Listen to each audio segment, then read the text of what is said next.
Yan, mason, batikan na mason. Siya. Mason, ayan guys, tignan nyo naman kung magmason yan, oh. Ayan,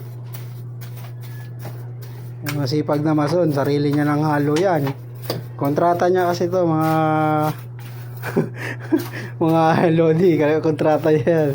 Yung apat na patong, kontrata niya yan. 500, kontrata.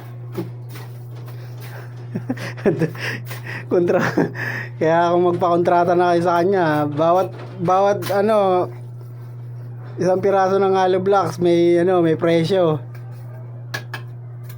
Mason yan, may professional na mason yan, halo niya tapos patong niya pa ng Layson to, layson, dalawa na yung nito, skill, labor sa mason.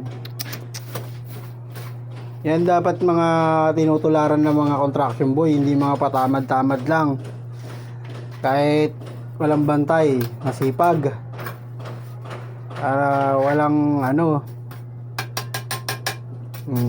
yung tinutularan dapat natin mga construction boy. Huwag natin kukuya-kuyan dahil sayang yung binabayad sa atin. Yan, nakita nyo naman yan yung magtrabaho. Walang bantay yan dito, ayan ang bahay nila. Oh. Walang bantay dito, kami lang tao dito.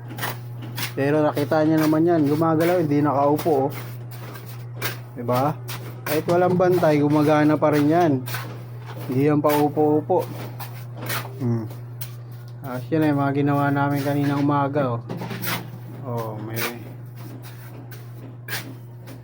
kompleto na yan. Meron na kagad silang tubig dito sa taas, oh. Yan, oh, may shower pa, oh, shower.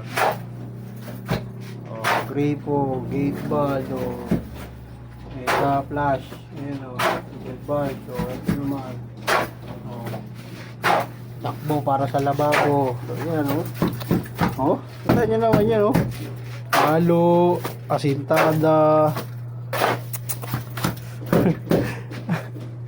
Yan, layson. Ginagaya nyo dapat yan. Yung tinutularan nyo.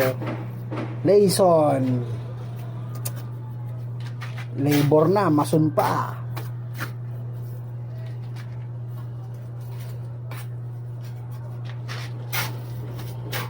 Oh, layson yan. O, tayo naman. Nakadalawang patong na yan. Gagawa kasi kami dito ng lababo. Yan o, lababo. Ito na yung abang ng tubig. Yan. Oh, sinisipat pa. Oh, lagay, oh. Yun, oh.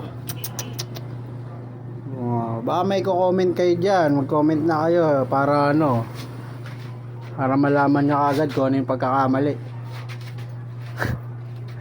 Kung hindi ba tama yung ginagawa o kung mali ba.